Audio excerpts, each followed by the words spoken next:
We're live here now. What? We're live. Live and direct, right here, mate. Come on. Right. Welcome to the Statement Podcast. Who knows if this is a one-off, if this is a regular thing, who knows? But right now, we're deep in conversation. This is the setting where we're just going to conversate. Long as I ain't even seen you in how long, fam? Well, first things first, right? No, I haven't seen you in how long. No, what I'm saying, first things first, people need to know this is not a case of orange is the new black, right? This isn't no prison warfare business. You know what I mean? There's no story to it. Let's just say this right here is we've both been tangled. Yeah, if old school people, you know what we're talking about. We've been tangled. Orange is my thing. If man know me recently, orange is my thing. Yeah. So basically, you hear that I was coming here recently got tangled. Did you hear? Did I tell you? Did you get the memo that I was coming here in orange? Nah, man, I ain't get no memo. Fam, what are you doing? I ain't get no memo, man. Explain. What's it? Yeah, I mean, I was just helping you out, and you gave me something to wear, and I decided I'm wearing it. That's all. You know what? Forget all of that. I miss you. It's been ages. Of course, man. Know? Family, man. It's brother. Yeah, brother. You know, brother from another mother, Foundation. like grown up together. Virtual family. Yeah. Let the viewers in your history of it. Let's let them know, because there's people that don't know. Logan tells the story better than me, so I'm gonna give you the this floor. guy, right man, now. puts the You pressure on me. Right, there we go. All right, we went to flipping infant school together. Primary, and part of secondary. My family knows his family. And when we first went to school together, we didn't even know that. You know, that was something that was linked up later on, many years later. And coincidentally, if I can jump in, our parents, imagine that. My mum's Antiguan. My mum's Antiguan. His mum's Antiguan. My dad's Jamaican. His dad's Jamaican. And his dad was good friends with my uncle, my dad's brother. So it's just, you know, they say the world's small. That is one of the biggest examples of the world being small. Yeah, proper. And a long time. Yeah, we've just grown together. I was a security guard at school for a long time, man. You know what I mean? Remember back in the day, Longers was the toughest in our year and even maybe the year above. Yeah, because he's the tallest. Remember, he's 6 foot odd. Yeah, everyone's down there. So of course, I'm like, yeah, that's my cousin. Look, Kofi. What? Yeah, Kofi's my cousin. Of course. Come on, man. That was my way in. So there was no reputation and there was no big man thing them days, boy. So so thank you. This guy, you know, this guy. I got to do that, So we're just foundation. We've grown. And then even out of school. Yeah, just the whole being DJ close, thing. Longers was part of a sound called Sapphire, which was my brother was the manager. I wasn't hardly like that, so I just had to look from afar and hear about the stories. You was the one who paved the way, so I'd follow you and watch you what you was doing. Come to your house on a Saturday, the front room. For the records. Him and his dad, sound man, proper sound man. Right. So records everywhere, decks, not Technics, turntable there, yeah. So, and that's the thing, like, that's what a lot of people don't know about me. My dad was a DJ, so I followed in my dad's footsteps. And that's what it was. Like, those days were real soundman days. Records everywhere, all over my house. And I remember that. My dad used to take me record shop with him all the time, and you know, certain times he would used to buy me a record for me. I'm like, Daddy, I like that song. There you go, let me buy it for you. I mean, and it's a record that he don't want, but for some reason I liked it. So, and it carried with me. My dad wasn't a big sound man or anything like that. My dad was a local guy who people liked how he played. So he plays a lot of house parties and things like that. So it just stuck with me. I continued it to where I am now, and still far from finished. There's a lot of things that would have been going on if COVID didn't hit. That's what I'm gonna say to you right now. A lot of things like what. Talk your story, man. All right. I said, just catch up. All right. first things first, Kojo's tour. For people who don't know, I was probably what they would call the first comedy club DJ. Now, in that way, I'm not saying I was the first to do it, but I probably was what the first recognized guy who every week you come to a comedy club, there's a DJ there, he's playing music, and he will do certain sound effects that will make certain people look stupid on stage for the show itself, not the comedy show, the actual what do you call it, game show, for the game show. So that was something that followed me for years and helped to build me to a certain point, and this is still. When did you start it, and like, how did you start that?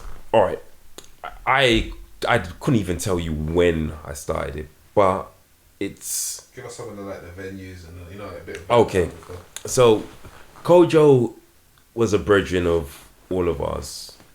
I couldn't even tell you how I met Kojo, but I booked him for a fashion show in 2000, the millennium. Okay, that's how I met him? Yeah. So, okay. Yeah, booked him for a show. The same show Tamika was on. Mr. C. Yes. Yeah. So, okay. Yeah, so it's from them times there. Heard about him. This guy's funny. Yeah. So putting on a show for my area. Big up Gareth. We've done a good fashion show. We've done 2 of them. And yeah, from there booked him, and I think that's where the name Kojo, yeah.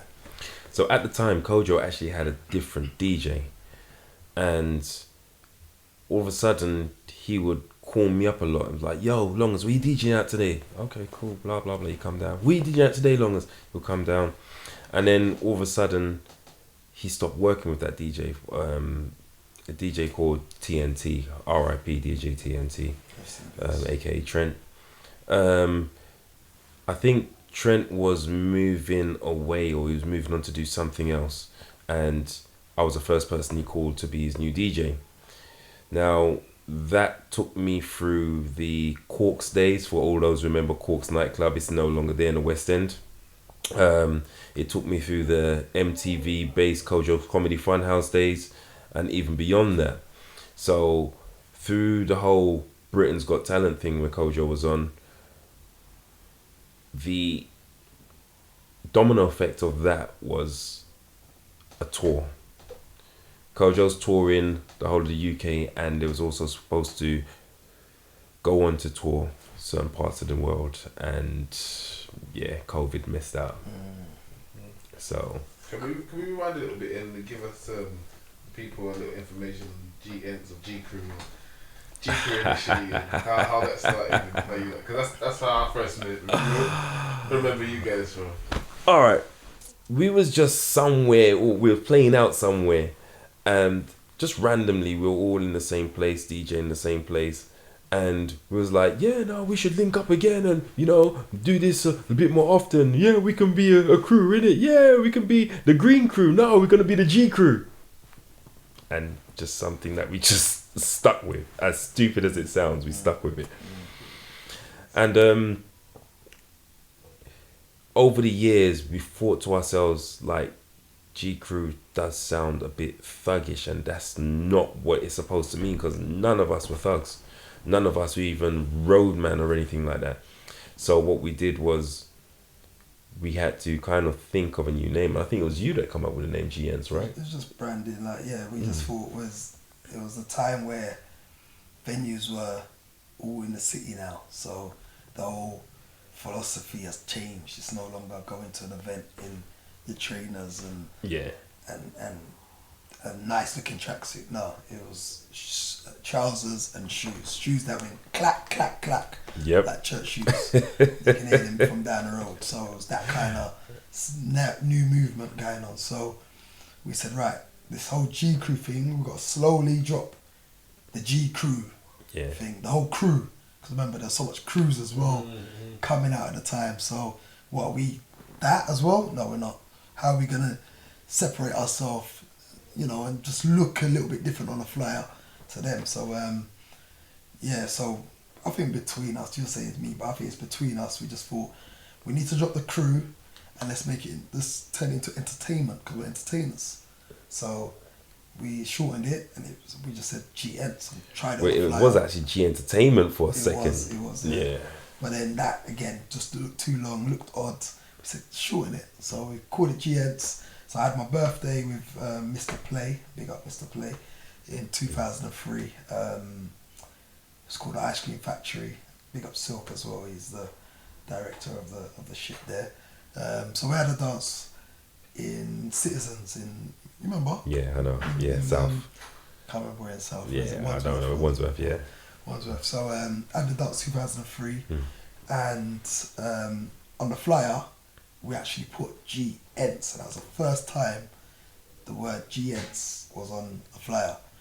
So a lot of people say, looking for the flyer, like, but your name's not on there, and it's only when they're clocking like, oh, okay, so it's not GCrew. Rebranding. So and then from there, 2003, we just kept it going, and then all of a sudden, GCrew's like, well, many people back then always will still say GCrew, but I think the majority know us as GEnts. Yeah. So we built the name as GEnts. So yeah, it just grew from strength to strength. Yeah, that was 2003. Yeah, bloody long time, isn't it? 7 years ago right now. So hold on. So while we're talking about history, how'd you get your name, bruv?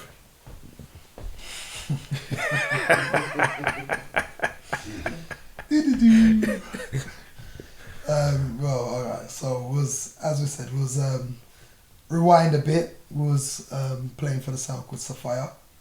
So it's called Sapphire Sound, which featured my older cousin Caston, Arantis, Gunsmoke, Yeah. Ashabi. There's originals, Lawrence, Rodney, Superhead, Yep. and Roy. So the sound from Tottenham. House party specialists, go to certain venues as well, clubs, trends, Scouts Hall, Flower Pot, Palm Tree, those days, for those who remember. And so one evening we've gone to Caston's now for a sound meeting, and they got a dub plate cut, Major Mackerel. Dub plate was playing now. Was listening to it. They said, "Yeah, fresh from Jamaica. Listen to this, you lot, rare." So they're playing the dub now, and then they're calling out the names. And obviously, to my surprise, he said Dagga. Or did he say Dapper? Dagga D. He said Dagga D. Yeah, he said Dagga D. He said Dagga D. That's it, because my name originally was Dapper. I was going around saying. Was it? Dapper? Yeah. It was Dapper. But obviously, when the information's got to Major Mackerel, he's probably not seen, I don't know, I'm not dissing no yard man around there, but obviously the P's must have looked like a double G, and he said Dagga D. From there, stuck, and that was what, 90? Dagga D. That was about 96. No, I'm talking about 96. GCrew was 96, so it must have been about 94. Probably 94. Yeah, probably about 94. And stuck from there. So that was my name for many years. And then again, the transition in terms of from GCrew to GEnts. Yeah, you can't call yourself Dagga D again. Guy around and put him on the fly, Dagga D. People say Dagger is Exactly. And that was even before the yardies was talking about daggering and all that. It was a dagger to me it's an offensive weapon. Exactly. To me. So and yeah, as long as I said earlier, we're not about that. Never have been about that life. So we had to change that, and Long as always would be in my ear saying, "Nah, bruv, you can't, that name there, nah, I can't write it, bruv, nah, that name." And then he'll go into his philosophies, if you know Long as, it's gonna come with his philosophies. So, alright. What are you talking about, bro? Cool. So we had to cut it short, and then Mr. Dagz. he just went to, Dagz, and then put the Mr. in front of it, Mr. Dagz, and ran with that, and it's worked, so. Yeah, so if you didn't know what the Dagz was short for, you know that, innit? For people that's been in the game for quite some time and seen the changes, like how can you express how the culture has changed in the last 20 years? It's changed a whole heap. Dramatically. Alright.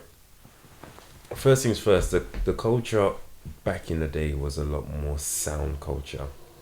So them times there, dubs were the thing, you know. Explain to them, because you know there's going to be people that watch it. Oh yeah. All right, dubs and specials. Now, when we're talking about dubs and specials, you're talking about getting your favorite artists to do the song that you like with your name on it. You know, so personalize with your name on it, intro with your name exactly, on it, etc. That was and is still culture to a certain degree, but them days that was culture. The culture of having your own sound system with your big speaker boxes and etc. That was those days. Nowadays, you don't need those big speaker boxes anymore, so you can rub that out of history. Well, not out of history, but out of modern day times. Obviously, you still need the sound system itself in terms of the decks, whether it's a controller, whether it's the actual 2 decks and a mixer. So those things still exist, but it's not so much about the whole thing of having a noisy hype man so much anymore, because that was sound system days and sound tape days. We say with the echo machine. Yeah. The only thing that has actually been kept now that you mentioned the echo machine is the sound effects. Sound effects is still very current.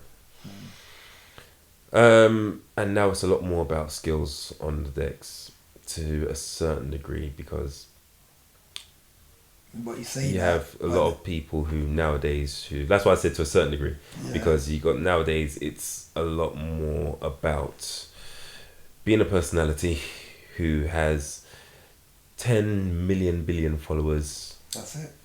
That's it. They can download now from sites, websites, and become a DJ overnight, and you couldn't do that back in the day. Record shops. Me and you went up and down the country for record 7 inches, and No, up and down London. Up and down the country. Cool. 2 minutes country, I told you I wasn't allowed that, fam. So for me, a trip to Hackney was like, it's a day out to me, boy. Bruv, like there was also trips to Brixton and where's Dub Vendor again? Dub Vendor, yeah, not even Labrador Grove. I'm talking about the other one. South. I've forgotten where the place was, but there was one in South as well. That was the one I used to go to more than that Labrador Grove one. Okay, yeah. You know, for me, that was day out for me. So it was up and down. Was finding 7 inches, finding 12 inches. Hopefully, there's a remix on the B side, like to be. But now they just can go online. They can download. You can become a DJ overnight. Yep. You got followers. You're in the game. There's a lot of artists nowadays making music out.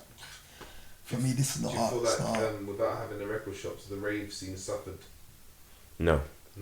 Record shop hasn't made the rave scene suffer. It just made it possible for anybody to. No, it's made it possible for anybody to be a DJ.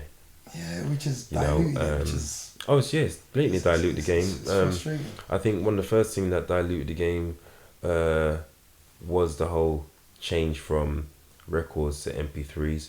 But then the next thing was things like controllers, because that means that anybody can just press a button and become a DJ nowadays. There's not so much skill to it anymore. There's just a lot more of being able to follow a pattern. How do you feel like that affected the experience of the rave experience? I wouldn't say it has. It's just changed the game. I think it's dampened the quality. I think, like for us, we couldn't go. Fonny does that tune and he explains it perfectly in a heartless anthem. You gotta go chimes. You gotta mix properly and hold the mix. Like that's what we had to do. If we didn't do that, like back in them days, if anyone's seen the 291 Club, you're getting booed. It's not good, and that's one thing we're grateful for as where we came from. That's something Budjo, rest in peace, especially. It was a thing where, if the mix was going wrong or it wasn't, he didn't juggle the music in the right way, we're going on vex. We're going on angry. So our levels had to be here. And it's not till later on in life when all these DJs now would come up to me and say, I heard you lot in chimes and I rate you lot and you lot are the. It's like, rah, like, because for us, we're young and we don't know what we're doing, but we're setting a precedent, we're setting a standard. And I'm telling you, the ravers nowadays do not have that experience of what we did. Yeah, And but the likes of Heartless Crew, the likes of Get Rich Crew, the likes of Galliflex Crew. Like, we had to go there on the battlefield and it's 100%, we're going in. And yeah, because there's always this rivalry in terms of DJing where everybody wants to stand out, whether you're doing the warm-up set, whether you're doing the main set, whether you're doing those just after the main set, whatever, everybody wants to stand out. So there's always going to be a rivalry, and you're not always going to be that person to do the main set either. So you have to come and show and prove. But what I was saying, the reason why I'm saying it doesn't matter anymore is because the game has changed. And what I mean by the game has changed is that, remember, it's not our generation anymore of where you're competing like that. Now what you find is that you got DJs who come out there and they're playing a terrible set, they're clanging, blah blah blah, but ravers are back to front, in a way that just doesn't make sense. Now because they heard the songs that they like and they hype up for that song that they like, it's nothing to them. So it's good enough. It's good enough. You know, obviously if they hear the quality DJ come in and they start mixing up, cutting it up properly, blah blah blah, showing them something how it's supposed to be, and that's something different. But most of the times they don't. Like, somebody had to show me this the other day. I was talking to someone with regards to what I can bring to an event that doesn't have a mic man, and it's just supposed to be something that is just music. And I was saying to them, you know what you need for something like that is something where you can have music that's just consistent. That means music is running back to back to back to back to back, mixed in nicely, flowing, rather than it being a case of somebody on the mic, stop, start, because you haven't got the mic anymore. So because of that, you need consistency within the music and how it runs. So have you coped with that? What they said to me, which made perfect sense. I understand what you're saying, blah blah blah, and yeah, you're right, but ravers don't care. And I had to stop and just think about that for a second. Very right. The ravers actually do not care. Saying that, do you feel like any of the DJs that have come out in the last 10 years will have the longevity that you guys had, put in the things that you put in it? It's hard to say. Well, it's a new generation, so like I said. Well, I haven't really seen it. I'm not saying I'm in this industry, but there's not, like, even for the younger people, have you guys seen that any up and coming younger DJs that have made an impact and continue to go on each flyer? When you say younger, what's younger? Say for instance, I'll use Slick for an example, because he was like you guys young DJ that you brought in. Do you know what I'm saying? You brought in Slick, and Slick was able to flourish. Yeah, he would flourish because in that time. Yeah. But let's say after Slick. Okay, after Slick. After Slick and Cold Steps, kind of. I'm just saying, you know, like, there was the young guys that came in at one point, right? You understand what I mean? Yeah, we're just trying to work out what years, because you got like the Invasion Crew, who's for me. And they're the same time. So I feel like after that time. So for me, the I feel Invasion Crew was like where we was, like they're very good. I rate them highly. Alright, see the problem with that is there is actually divide when it comes to different areas. And when I mean there's a divide when it comes to different areas is that you had North and you had South. People knew North DJs, people knew South DJs. But then when you're talking about West London, there's a whole different side of DJs that we never knew about them until we knew about them. So we don't actually know how long they've been around, etc., etc. But we just know that them guys are blowing. So there's one time I didn't even know how long Chucky had been around, aka Chucky Online. But yeah, Chucky was an MC before he became a DJ, and then was smashing it on the DJ circuit. invasion as well. Do you know what I mean? So it's kind of hard to kind of judge some of the DJs because we don't know how long they were on the scene. They're probably on the scene before Slick Blue. So yeah, talking about the change of the scene changes. There's a point where now you're getting booked based upon the amount of tickets you're selling.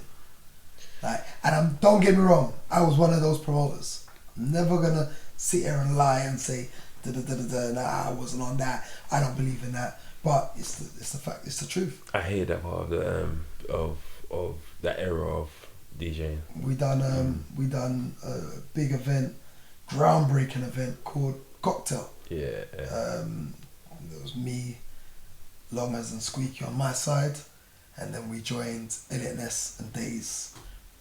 Us north, them east, come together, big venue, get all our crowds together because we've all built up our names, one arena. And that started as remember that started as my birthday party, right? Birthday party. Blow up the world. Now, when we was designing that, the whole concept of it, we done it at a club called Players Club, middle of nowhere, East Ham. Who's been East Ham? I don't. Never been East Ham. No. There's no reason for me to go East Ham. And then when you've even hit the road, I had to put on my sat nav, and I don't even feel I was using sat nav them days. I had to put on my sat nav. I've been there twice, and I still can't find it because it's on this road called Southend Road, and it's just middle of nowhere. It's proper back roads. It's like you come off a high road, turn left onto a side road, goes all the way down the bottom of that side road. You have to turn right at that side road, and you hit a dead end.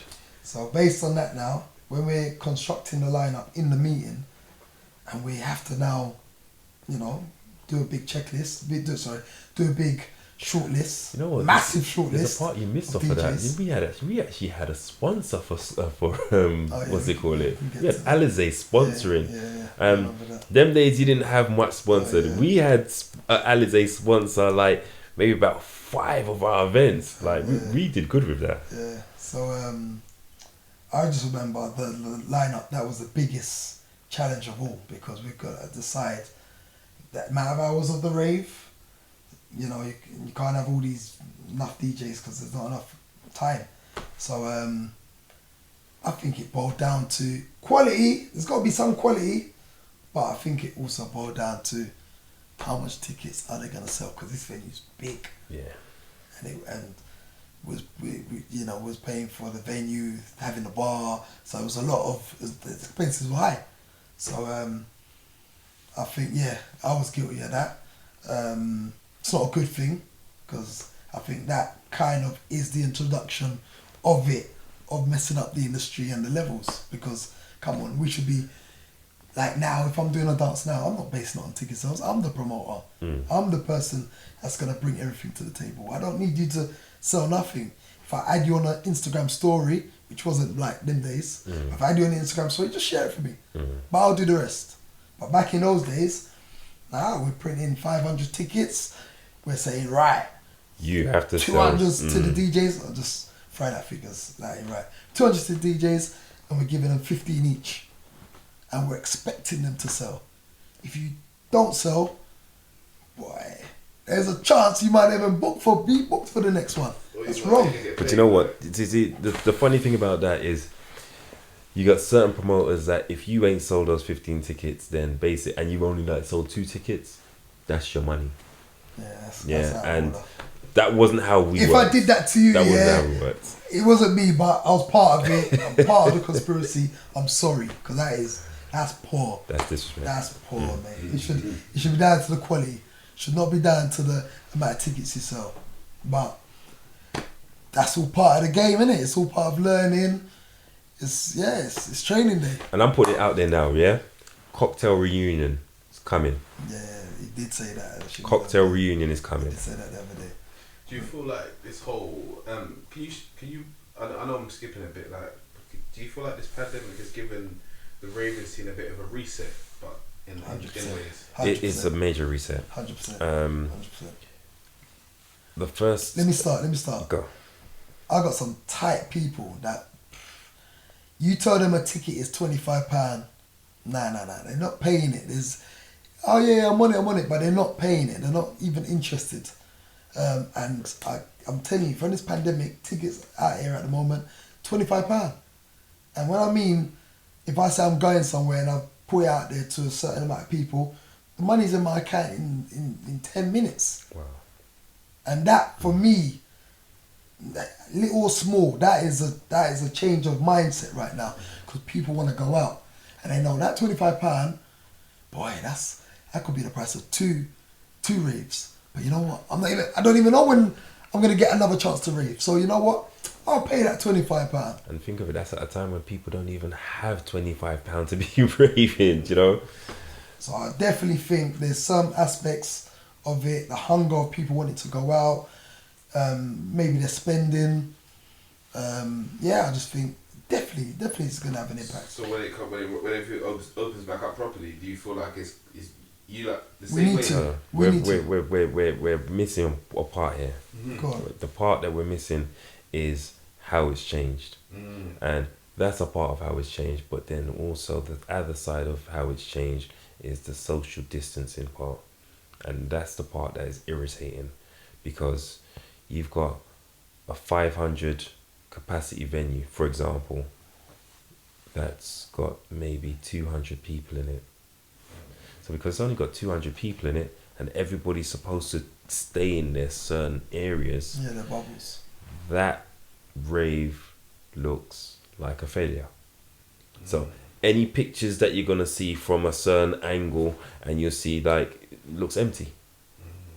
Raw. People are gonna look at it like raw. This rave must have been rubbish then. No, But- that's what but- they're legally allowed to have inside the venue. But I'm The telling rave is you- still good. But I'm telling you, people still would watch that pictures and them videos, and they will still go, because I'm telling you, they're thirsty. People are thirsty to go out. Even people who didn't go out before, they're like, nah, I can't bother. Nah, I've got no childcare. Nah, I can't be asked.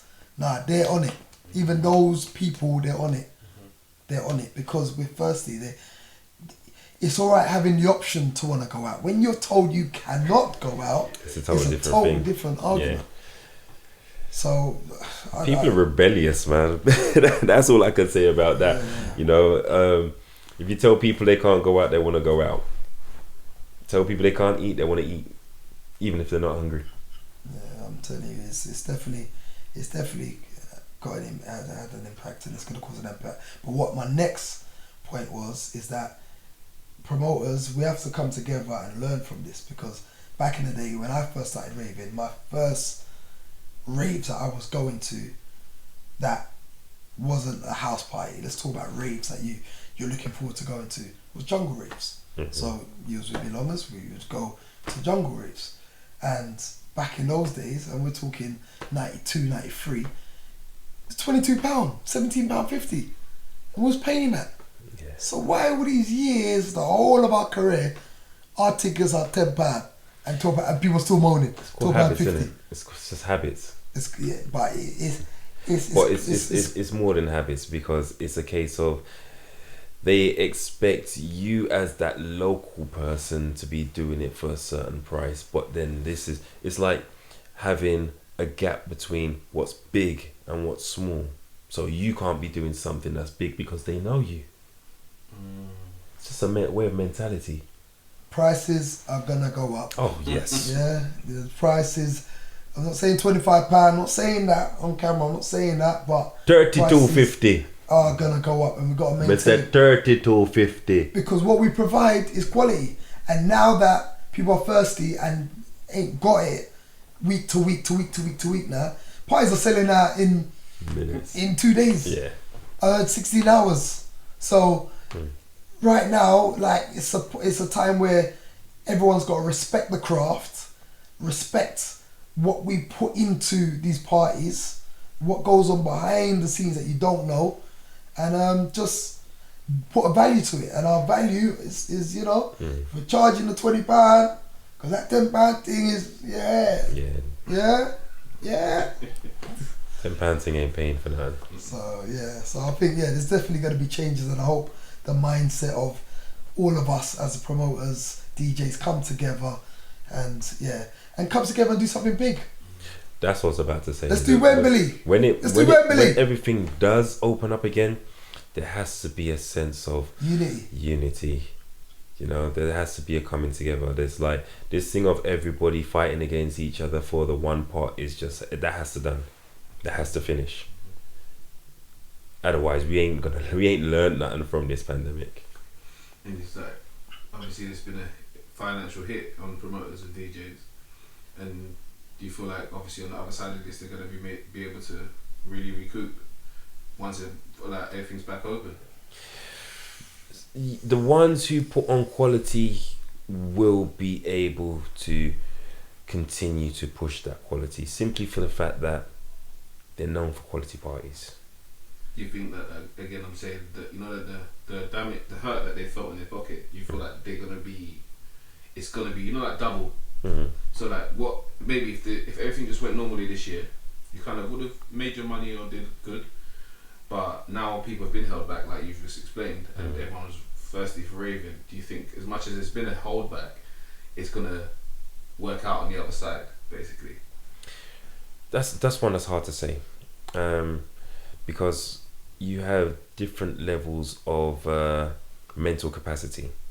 Some people will be in a position where they are broken, working in McDonald's. You have some people who will take on a job because that's what they have to do to keep going, waiting for the time for everything to open up again, and then bam, go straight back in. So it depends on the individual on what's going to happen next for them. Do you feel like there's a potential to make more than usual? As a DJ or as a DJ promoter, just for everyone in the scene? There's potential. Is there a potential boost? There's a potential for everything. It just depends on what you're doing. In some ways, I'm lucky for where my career has headed. For the last year or two, people give me the name celebrity DJ, and they give me that name simply because of I DJed for a lot of celebrities and toured with a lot of celebrities, from Amber Rose to Cardi B to doing Idriselba's wedding to there's so much stuff that I've done. So because of that, and I've still been able to continue doing that. I mean, I did something with Instagram live with Neo the other day because he was in the country. I got a call from one of his people that said, all right, you know what, we want you to come down and DJ for the Instagram live, blah blah blah, we're going to pay you this amount, blah blah blah.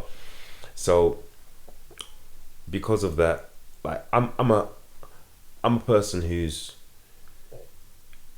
underneath all of this, I'm quite shy, but I'm one of those humble guys, and I wouldn't use a tag like that for myself, but I found that those things help to promote you for people who don't know you. So more recently, I've just said to myself, hold on a second, I'm embracing that name. Cool, DJ Longer's celebrity DJ hashtag, and that's what I'm rolling with now. And those kind of things will help to open more doors to you, because people will start to look at you and think to yourself, hold on a second, who's that guy? Do you know what I mean? Just finished, well, not just finished just yet, but just finishing doing a festival which is online. Now it's online obviously because it can't be going on. It's called the Lincoln Park Music Festival. Happens every year around this time in New Jersey. Now I've been doing something every month this year since February, just before the lockdown. The first one was live. It's called Access All Areas, also known as AAA. And what it's there to do is to introduce people who want to get into the music industry. They can learn from Access All Areas. I'm a DJ / host for it. And because Lincoln Park were going virtual this year, what they did was they come to us and asked us if we can actually provide a UK side to it. So they've got their hip hop night, so we provided some UK hip hop artists, underground by the way. Then they got what they call a Caravana night as well, which we provided dancehall / Afrobeat artists, or Afro swing more likely, for that night. And I was able to DJ for them with a UK hip hop set and I would say a mixed dancehall set, UK and Jamaican, as well as what else did I do? I hosted a panel, co-hosted. So we had a UK host, which was me, and the US host, which is a guy called DJ Adam Cruz. So that whole interaction between the international side keeps me relevant on both sides of the pond. So do you feel like because you're quite a big DJ, you know what I'm saying, for people that are not as popular as you, do you feel like they will get in the similar opportunities? Opportunities will always be there. It's just one of those ones where you have to make your opportunities. There's so many different ways of making your opportunities, but first of all, you have to be able to stay relevant. You have to be able to be seen, to be able to go the extra step. You know, some things you can say about me which were lucky. It's not really luck, it's actually fate. It was, those things were actually supposed to happen, but at the end of the day, if I wasn't continuing doing what I was doing, it wouldn't happen at all. So you just have to continue doing what you're doing and just keep going. So what have you been doing during the pandemic? My pandemic has been quite quiet, to be honest. It's the branding of who I am that's kept me going, plus the Access All Areas event has actually kept me going as well. The beginning of the pandemic actually broke me, and in a way I do find it a bit hard to talk about, but I'm going to talk about it anyway. I had so many things that was planned for this year. Kojo's tour, like I said. Cancun Jump Off is my year-to-year residency. Memorial Weekend in May in Mexico. This was supposed to be my 7th year. Obviously, because of the pandemic, weren't able to do it. Virgin Islands is another residency I have every year in June. So those are 2 places I didn't get to go to. Ghana was on the list for me to go to this year as well. Atlanta was on the list for me to go to. Miami, I was supposed to play out in Miami, and also I was planning to do an international birthday cruise from Miami to Bahamas. That was all supposed to happen this year, didn't end up happening. Uganda and Tanzania. So there was so much plans I had for this year, and everything crashed. Did you get emails from them? How did you? What happened? Or you just knew that? Those were in the actual workings to do them. It wasn't actually solid. Like some of them wasn't actually solidified. Some of them. So it was planned to happen. So the talk was there. It was already planned to happen, and everything. So mentally for me, I wouldn't say I was a wreck, but I was moving it in that direction where I could have been a wreck. So so what then steered you away? What then kept you sitting there now? You're cool. Well, who knows if you're cool, but you're sitting there. I had certain people who helped me to keep my head straight. You know, my daughter's mum helped me to keep my head straight. My manager helped me to keep my head straight.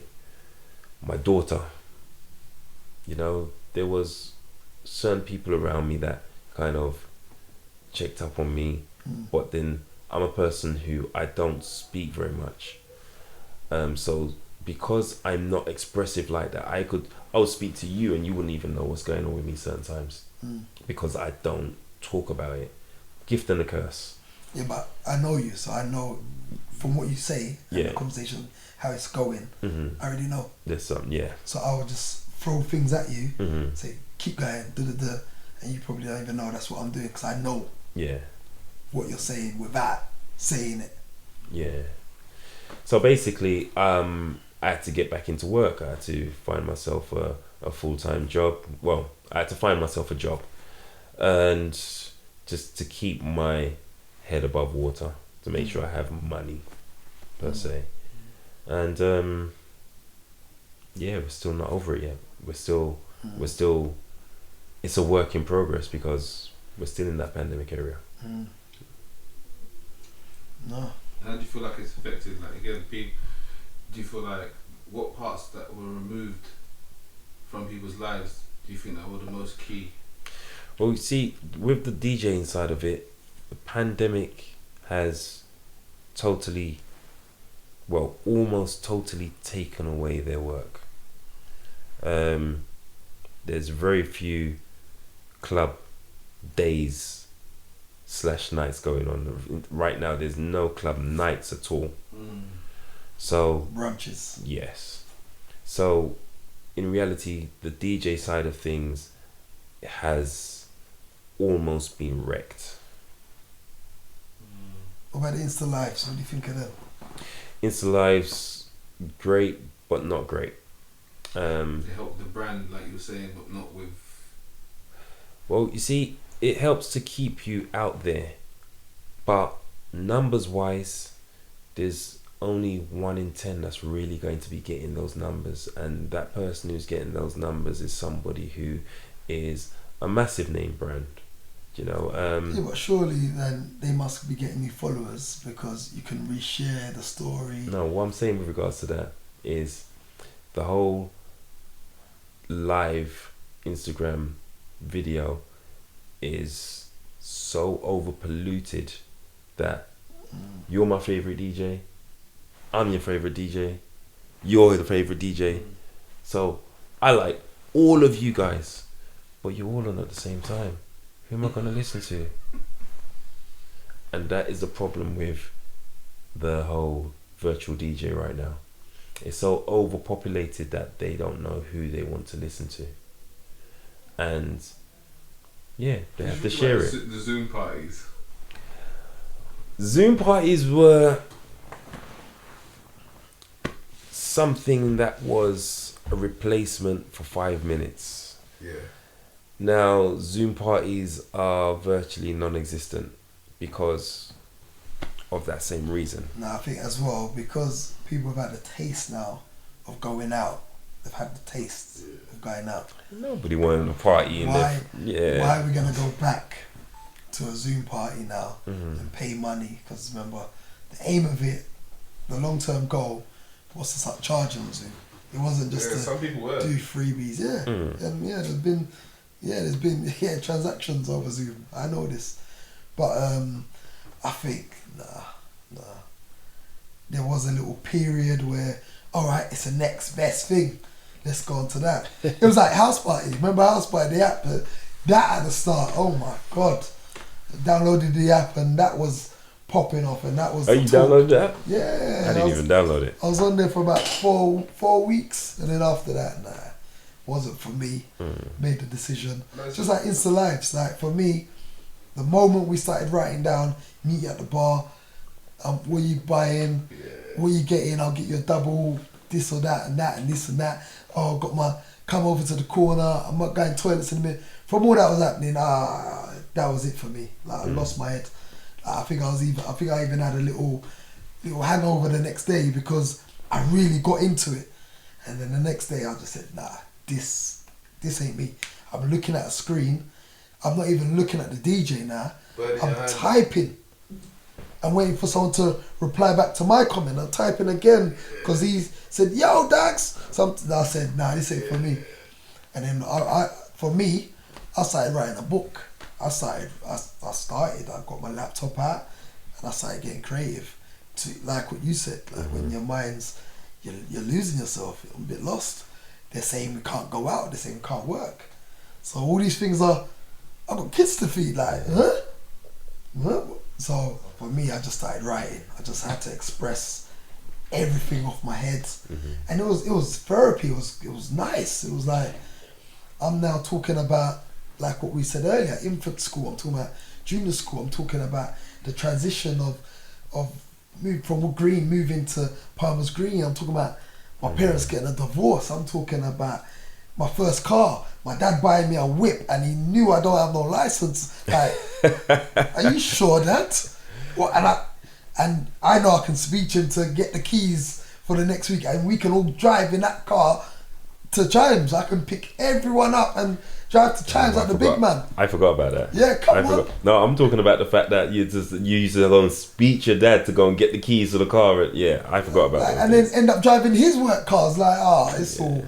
So it was just therapy for me, and I don't know. I started writing. I've done about 27k words, but I stopped in June because when it kind of opened back up, and I started work, I got really busy in my work. So, and from then till now, I'm very busy. So, I haven't had the opportunity and the motivation to go back to that. But who knows what's gonna happen next in a minute or two? We don't know what Boris is gonna say next.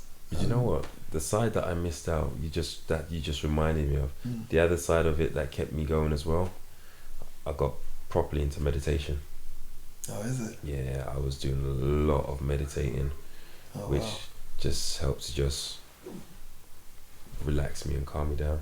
Okay. So anybody who doesn't know about that, like, it's a very good thing to get into. It'll seem weird at first. It'll seem very weird, but it's very good.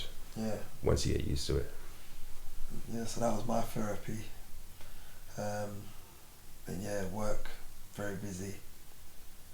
It was good. I had the kids, I had my boys. I spent a lot of time with my boys, especially. And just, spent quality time that I would have never got an opportunity to spend if it was in normal times. Going out, teaching them how to ride bikes, exercise, just having them all day long.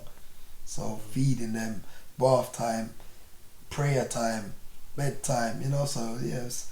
There's been positives. There's negatives and positives everywhere. There's going to be a lot of negatives as well, but I've reaped a lot of positives out of this situation, and I won't sit here and say it's all been mad, it's all been crazy, because there's some bits where it's actually been nice. Can't lie. What are your hopes for 2021? The biggest hope is back to normality. But the thing about normality now is it's gonna be a new normal, and that's the scary part. 100%. What is the new normal gonna be? Yeah. But like hoping that I can get back to doing what I like doing and the plans that I had in place. Things are a domino effect in most cases. So once you actually start going and get that momentum going, everything's supposed to fall into place. That's what I'm hoping for. For me, I'm just business orientated more. So for me, just sorry. Speaking about that, he is right. He is business orientated. If you ever know how many years ago this guy retired from holding the mic, bloody 20 years ago or so. Yeah. So this is my point. He is talking correct when he's saying he's more business orientated. Yeah. But dude, what's the point? I'm backing you. I'm backing you. You decided to put down the mic to be more business orientated, right? Yeah, it's man, I want to be more business and blah blah blah blah. He ain't stopped putting down the mic. Don't listen to his foolishness, man. I get drawn out like this podcast. Big up GCP all day, every day.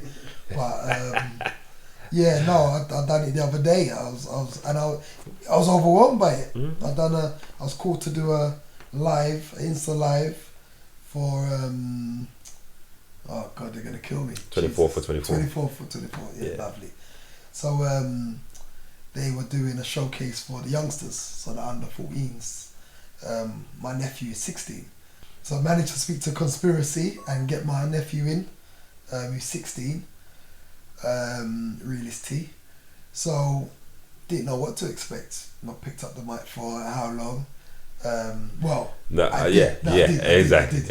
I did. We done a one-off dance. I actually enjoyed it as well. Actually, of course, it was bloody good, man. But this one was a different one. This is Insta Live, and this is going into a setting that I've never been to. I've never experienced. I've experienced going to a party hundreds of times. So it's a one-off. Have a couple drinks, get it down me, ready, let's go. But for this one, it's a Sunday. I'm taking my nephew. I've got my 2 sons with me. So it's a whole new experience. So I've gone there, and it's a bloody restaurant. It's a bar, and everyone's sitting down and just looking at the little DJ booth. Yeah, that's it. That's the setting. That's the vibe. It's almost like you're the TV, huh? Couldn't put it any better than that. So, gone there, but it comes to you naturally. So, manned up and all that, and done well. But yes, I'm not interested in the mic man stuff no more. My voice is gone. I was more concentrating on being a promoter, not being told, oh, your booking's at 11 to 12. I'm working all day. I'm tired. I got rushing in, get in the shower, put clothes on, and turn up for the booking. I said, I can't do this anymore. And that was doing my head in. And then the second element was part of it was that the music had changed. So you're going to raves now, and I'm hearing certain music at prime time, and I'm like, nah, you know what? This is not me. No, you mean certain prime time music that's not at prime time. That's not prime time. Yeah. And the crowd's going mad. So that's their levels, innit? They appreciated it. And I just looked at it, and the whole situation, I just said, nah, this ain't for me. And I remember I was up in SW1, they changed the name now, Connect, whatever it was called. And from that night, I just walked out and just said, nah, never again. Announced my retirement. Let you and the rest of you lot fly the flag, and just said I'm going to concentrate on branding, have my own event, and yeah, the rest is history. If you want him on the mic, he's coming on the mic. Don't listen to him, man. You gotta pay me some good money. Listen to this dude, man. Good riders. If we want him to come and just be that voice on the mic, he's gonna be that voice on the mic. Once in a while. Man's talking the artist. Go on, next question. So what do you think, again, do you feel like the stuff that's been implemented in the pandemic is going to work outside of it, i.e. the lives, do you feel like there's going to be some sort of additional side added to the whole scene as it comes back alive? It's hard to say. There's obviously going to be some things that are made from the pandemic that's going to be here to stay. Mm-hmm. But it's just hard to say what's going to be here to stay and what isn't. Headphone parties were here before the pandemic, and headphone parties are great. The reason why they're great is because it gives that person, it's almost like you're in a rave that's got 2 rooms, but you're in the same place. You don't have to go over from this part of the club to go to the other side of the club. You can be in one place, switch over the channel, you're in house music. Switch over the channel, I'm hearing dancehall music. So headphone parties are going to be here to stay.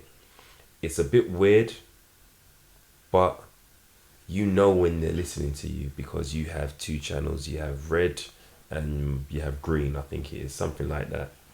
I can't stand them. I will never have one. The promoters make a lot of money from it, and I'll beat you lot up because obviously as a businessman, you're drawn to that conversation. Like they're saying, come Dagz, let's do one. Just do one. So you're interested. But for me, I'm about my people. I'm about what the whole point of the statement when I made the brand a statement is going to a rave that I want to go to. So picking the best of the best, creating the vibe, the atmosphere, everyone friendly, everyone, it's a good vibe, it's have fun. My hashtag is great times only, so it's all about that. So for me, doing a headphone party and I can't talk to someone and I can't do a gesture and they don't know what I'm saying, I've got to open their ears. Yes, so how are you enjoying the night? No, for me, I'm just... Oh, hold on. For me, that's it. I'm just not interested. All right. The social aspect is 0%. A headphone party is definitely not social. Do you know what I mean? So if you're like, I'm not saying you obviously, because obviously this ain't you. But if you're looking to go to a headphone party to draw gal, No, I'm not drunk. no, I'm talking about. I'm not talking about you. No, I'm saying I'm talking about in general. Interact. If a man is looking to go to a headphone party to draw gal, slow. not happening. You know what I mean? Like they're trying to dance to their music and they have to stop partying because of you. Yeah, no, it's not happening. But I mean, do you know what? Because you're looking at it from your aspect. Yeah. Is only reason why from the ravers aspect it's good. No, not all of them. That's what I mean. There's some that like it, and then there's plenty. That This I've gone, and don't get me wrong, they've gone. You can't and please tried everybody. It. Yeah, you can't please everybody. They've gone and tried it, and they've said it was good, but never again. But that's the same with you can go to a promoter's dance, innit? You heard it's all hype. You're gonna go because you want to experience it. You've gone once, you're never gonna go again. So I've heard that many times, but I genuinely feel headphone parties, the feedback not so good. But like I said, they're here to stay. It's an alternative, so you know it is what it is. But for me, yeah, headphones parties will continue to be. So that's definitely something that's not gonna stop. Do you know what? There's something that we miss within the history of what we was talking about within this conversation.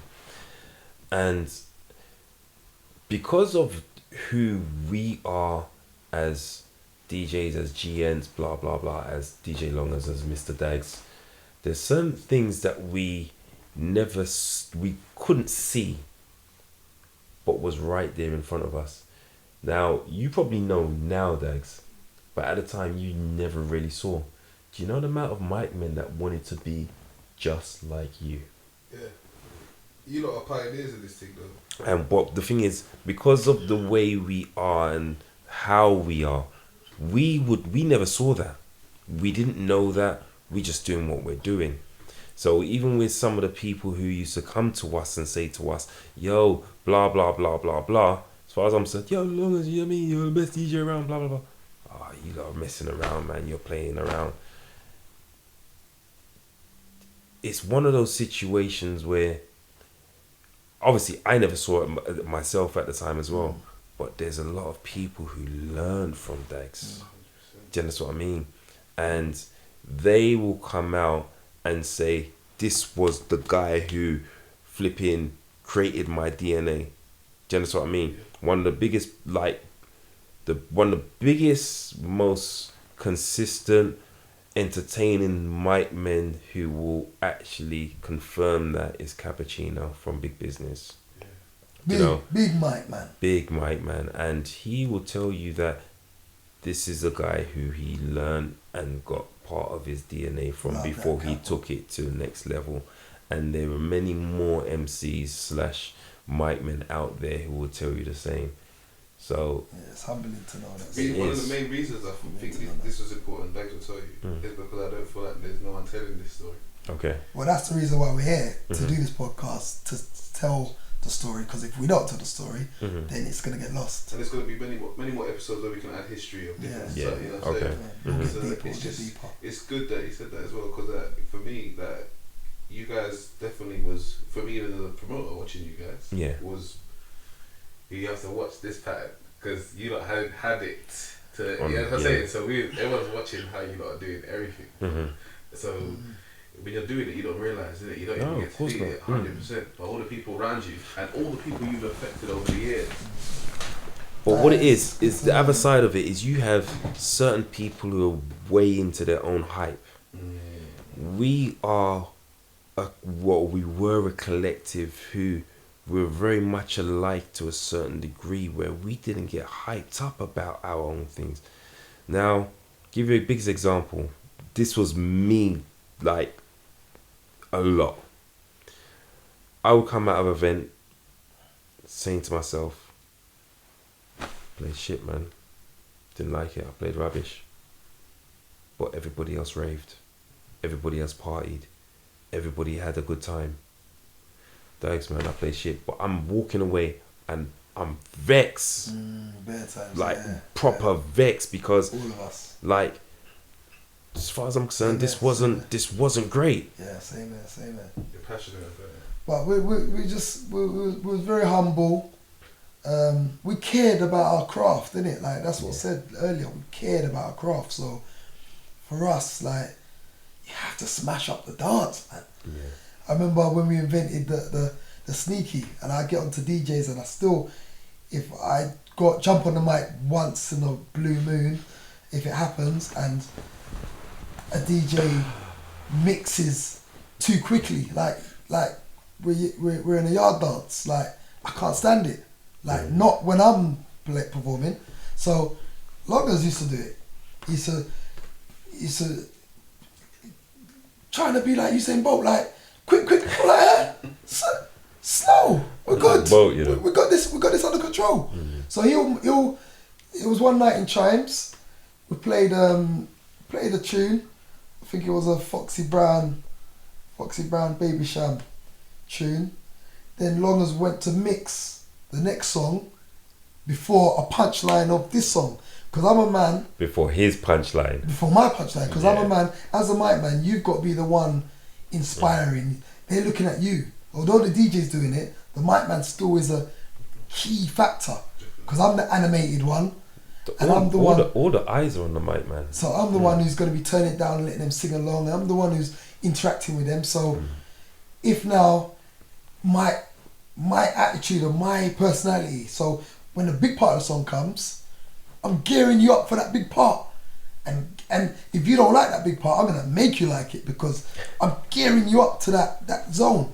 So as soon as that big part come, you're all over the place. Now, if you mixed before that big part, I got a problem with you. Yeah, basically that speech has gone to dust. Yeah, because I could have. I'm talking, and you've just flopped everything. So what's happened now?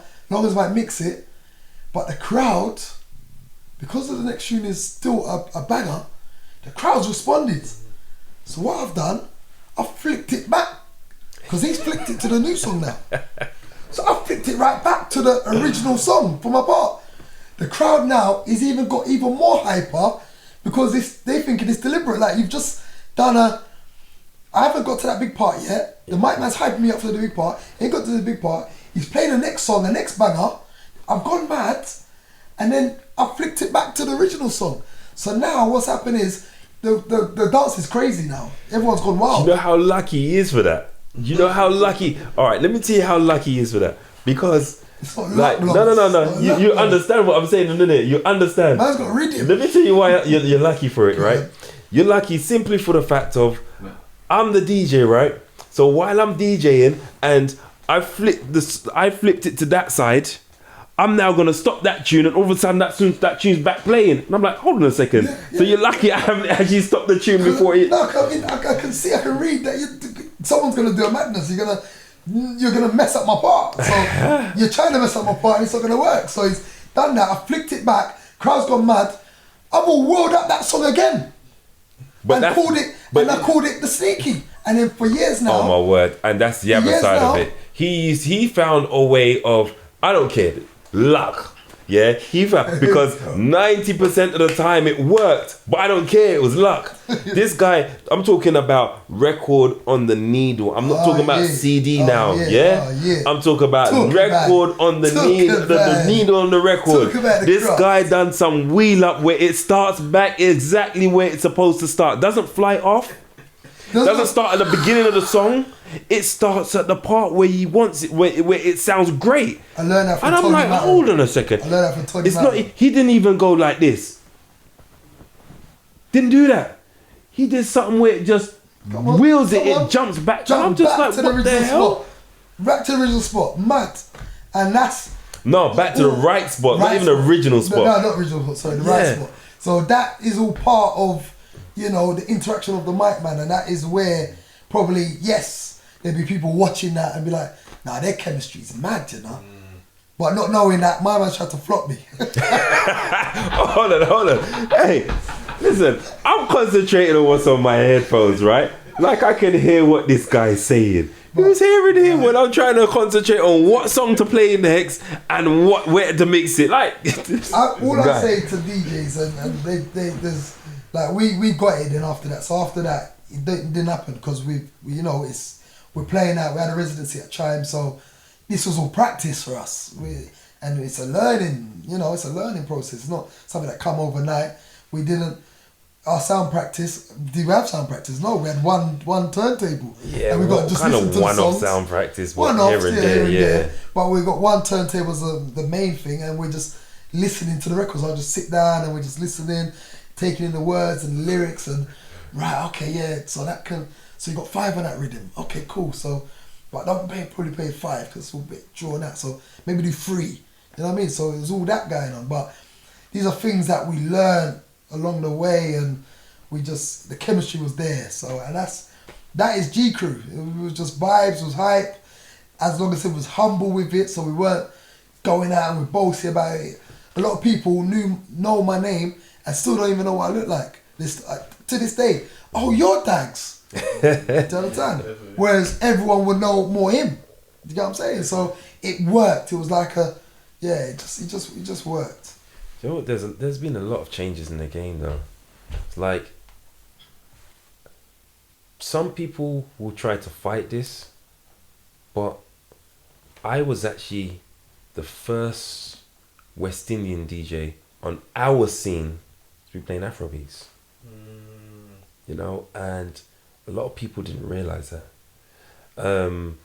I kind of fell into Afrobeats from playing at the comedy club. I was going to say that you feel like Kojo's relationship with you. So playing at Kojo's Comedy Funhouse, I'm playing there every week, blah, blah, blah. I'm playing hip hop, I'm playing house, I'm playing dancehall.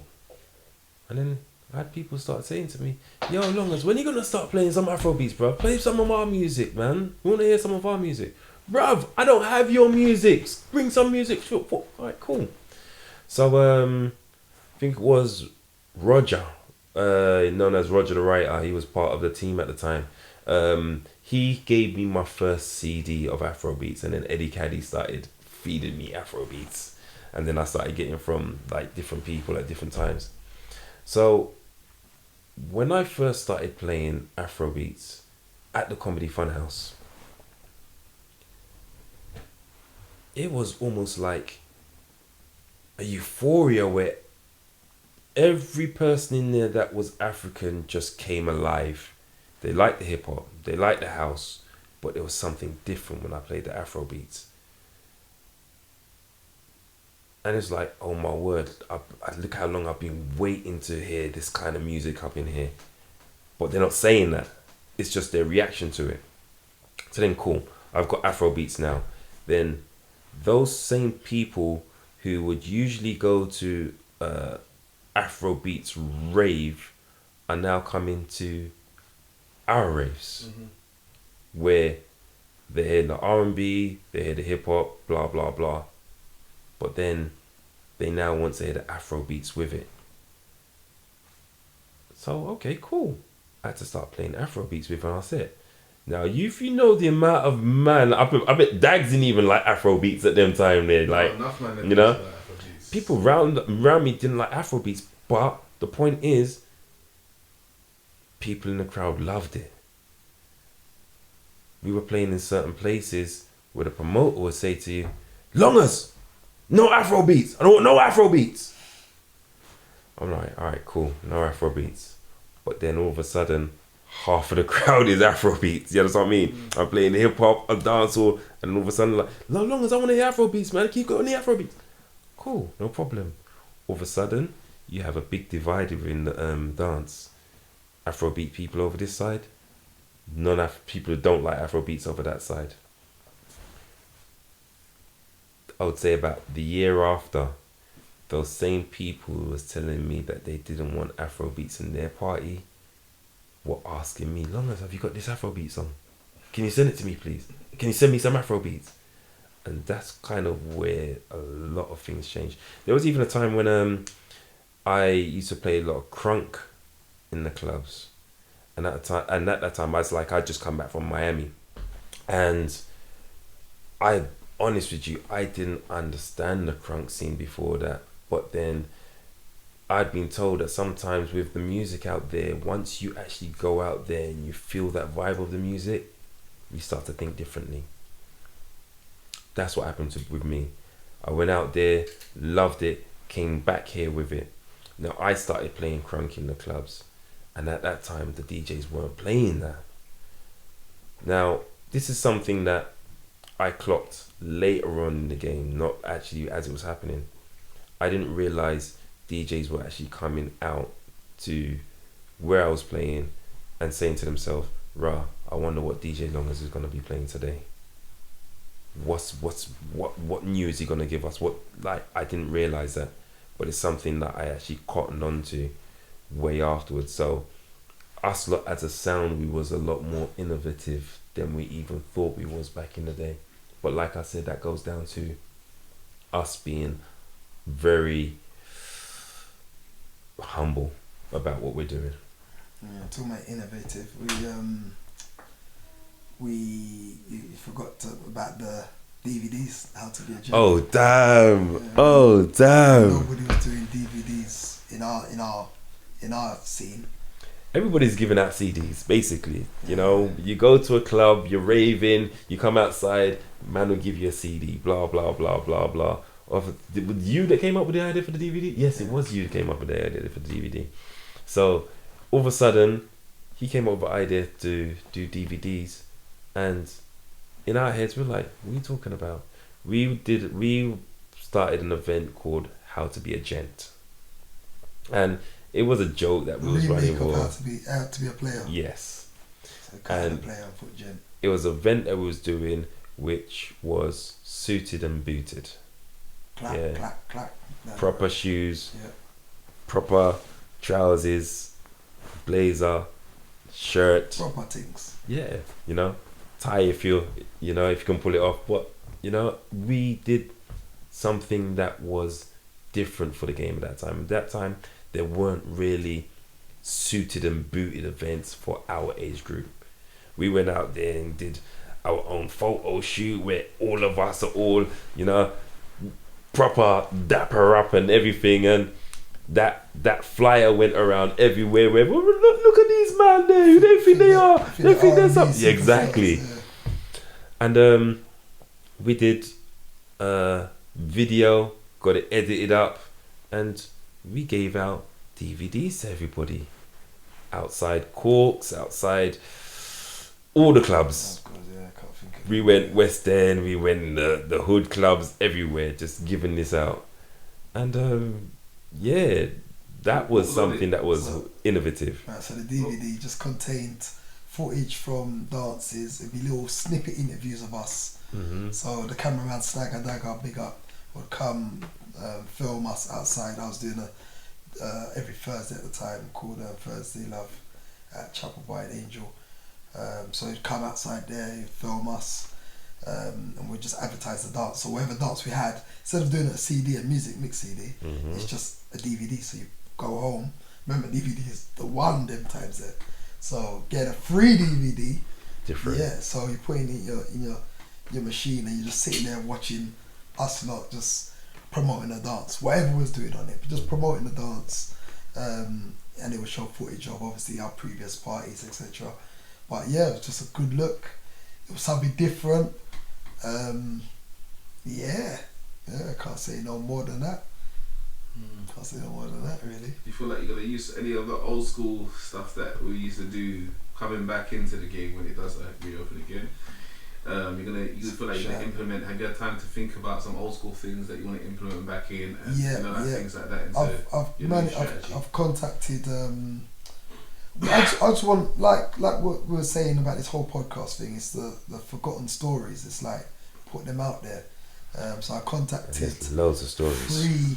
Three video men who's got key footage of us dating back to 2003, I'd say. So I've contacted them, but remember they got it in the DVs, so it's all that converting stuff, and they got thousands of them. So it's a process, I'm hearing, for them to get the DV tape, put it in their machine, not their normal everyday whatever laptop. No, you gotta go to the original video camera, put it in, look through it, see what's what, label it up. So it's a lot. I get it. It's a long process, and then when they're recording it to try and convert it to MP3 or MP4, whatever it is, again they got to do it in real time. So they got to put it in, record it, go for a cup of tea, do what they're doing, come back. So, but I'm on the case because what I want to do is get all those footage together, cut them up, because it's interesting, because it's mad. I was watching one the other day, and it's got a few ravers on there that I didn't know back then. So they were in our dance in 2003, didn't know them back then, but I'm close with them now in 2020. It's mad. It actually blows your mind, like, wow.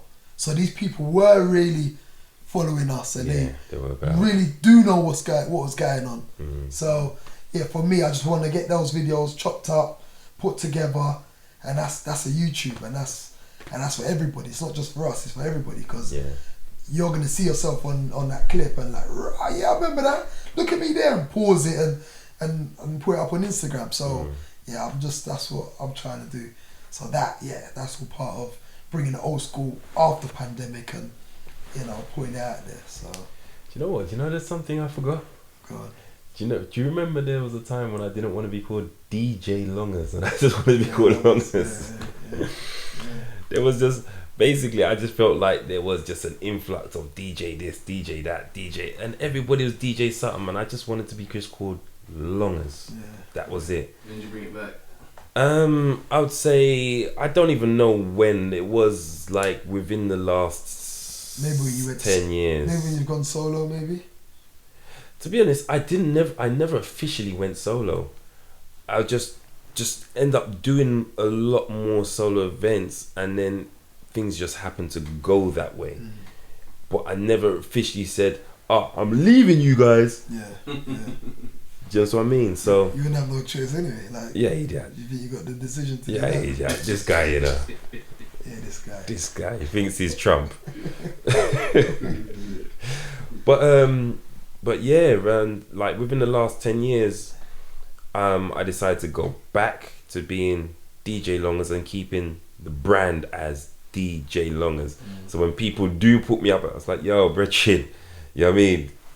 Put me as DJ Longers, please. And that's sometimes been a bit of a challenge, trying to get people to remember that it's DJ Longers, not Longers anymore. So where did Longers come from? Because you spoke about my name. So where did Longers actually come from? Longers, that's simple. Longers is because it was my nickname as a kid. As a kid, I was always the tallest. I had people within my school, and like people around me who were my age, who used to always look up to me and be like, oh, I wish I was tall as you. I had school friends who used to say that to me.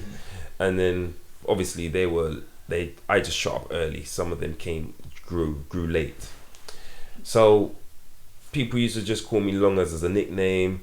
And rather than, at that time, everybody had a bad man name. You know what I mean? Around his name was Magnum. You know, then you had Dagga. So my thing is this: rather than trying to find a bad man name and sounding like an idiot by just DJ Uzi, just keep my nickname, and that's what I did. I thought obviously we know Longers would have come from the height, but I thought maybe it might have been from somebody's called you that, but like you said, it's the school friends, and it just randomly. Okay, cool. Cool. Oh no, it wasn't school friends that gave me the name. I just used that as an example of my height. Oh.